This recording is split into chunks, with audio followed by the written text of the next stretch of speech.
Flins is nearly here and a lot of people are hyped for him given the fact he's going to be our first male 5-star since Knight all the way back in 5.0. He's an electro DPS who you play in Lunar Charge teams. TLDR on how to play him, you press his skill to convert his normal attacks to electro, normal attack once to generate energy, you press his skill again to convert his big burst into the small burst, then you use the small burst. Now just spam normals until your skill's ready, use skill, then small burst, do some normals, then start your rotation again. Before we carry on, I'm doing a Welkin giveaway in my Discord. There'll be 10 winners and each one gets to choose either a Welkin for Genshin, supply pass in Star Rail, or a daily pass for whichever gacha you play the most. My sponsors Loot Bar were kind enough to provide them and they said if it goes well, they're happy to fund a giveaway every month. We take those. If you've seen my other videos, you know Loot Bar are a top-up website that do Genesis crystals and Welkins up to 25% cheaper than in-game. To be honest, most people I know that top up, myself included, we only top up with Loot Bar because we've been doing it for years and there's been no issues with our accounts. It's fully trustworthy, check the Trustpilot reviews if you want to because we have over 20,000 positive reviews, and all you need is your UID and server, no login details. I've left a link in the description if you want to check them out, and there's also a link to my Discord for the giveaway, so make sure to join it if you want to win a Welkin. So I've given a quick summary of how to play Flins,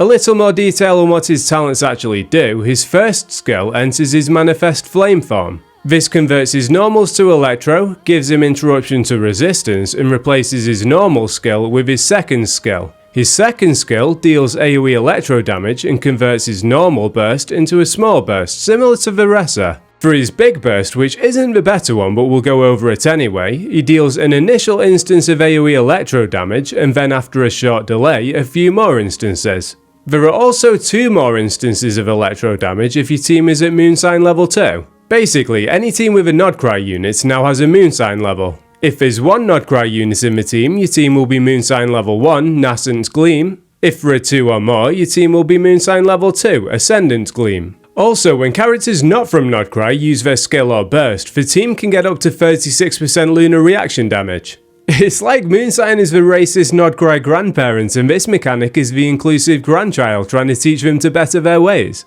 His small burst, which is the better one that we get to use after using his skill twice, only costs 30 energy whereas the big one costs 80. The small one deals AoE electro damage as well as an additional instance at Moonsign level 2. 2 important bits of context that'll dictate how you build him and his teams. He only deals those additional instances at Moonsign level 2 when there's a Lunar Charged Cloud on field, which you only get from Electro and Hydro reactions. This means playing him in an overloaded team, for example, wouldn't trigger the additional instances. Secondly, all burst damage is considered Lunar Charge damage. Given the fact his multipliers are designed in a way where most of his damage comes from his burst, you want to build him around Lunar Charge damage. We'll talk about stats in a minute. His passives convert Electro Charged into Lunar Charged, his own Lunar Charge damage is increased when the team's at Moonsign level 2, Lunar Charged base damage is increased scaling off his attack, and his Elemental Mastery is also increased scaling off his attack. Now seems like a good time to talk about his stats. He'll want 2000 attack to max out those passives. Lunar Charge damage, which I mentioned is where most of his damage comes from, scales off attack, Elemental Mastery and crit. It doesn't increase with damage bonus or electro damage bonus, so I say go attack sands, attack goblet and crit circlet. For artifact sets, Flins will want the new set coming out in 6.0. The 2-piece gives 80 Elemental Mastery, the 4-piece gives 15% crit rate at Moonsign level 1, 30% at Moonsign level 2. Also, the 4-piece gives the team 10% lunar reaction damage, and they'll get another 10% if someone in the team is holding the other new set. In terms of a day 1 set, while you farm the new one, you can give him 4-piece Gilded, Thunder and Fury, or a 2-piece with attack or Elemental Mastery. In terms of weapons, it goes without saying his signature will be best. It has a high base attack of 674 with 22% crit rate. After using his burst, he gets 36% increased lunar charge damage for 3.5 seconds. Also, when he triggers a lunar electro reaction, he'll get 28% crit damage and restores 12 energy. Jade Spear is an option with the same base stats but the passive is just extra attack. Staff of Home is a good choice as always, and if you manage to go below 50% HP but stay protected by a Nephis shield, you'll get even more attack. Engulfing Lightning could be a fun option.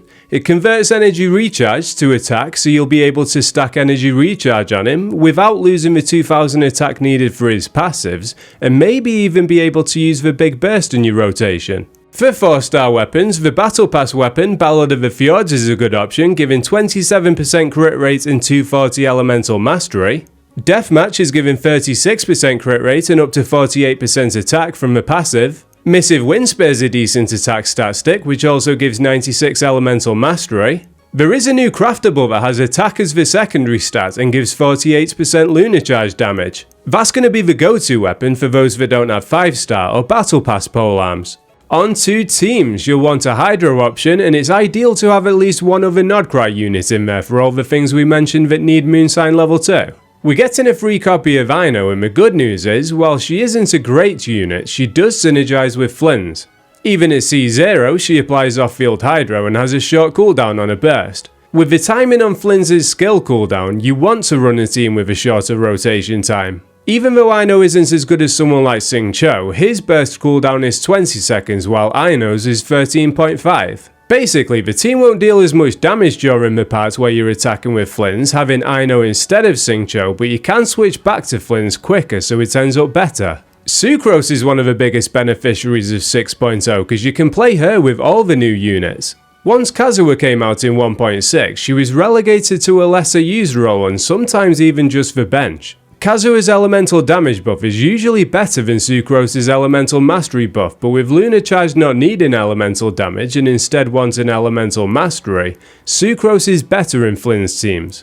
Ineffa will be the best in slot sustain for an extra source of damage, a shield for sustainability, Electro Resonance for extra energy, the elemental mastery buff from a passive, and she provides us with another Nodcry character to take the Moonsign level higher.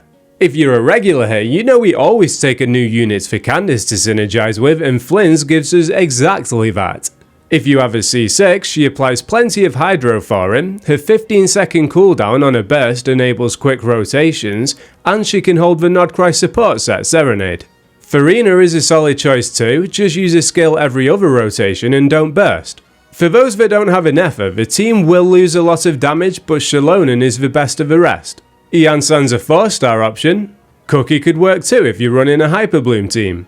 Lauma and then one of Ino, Yelan or Farina will fill the Hydro slot.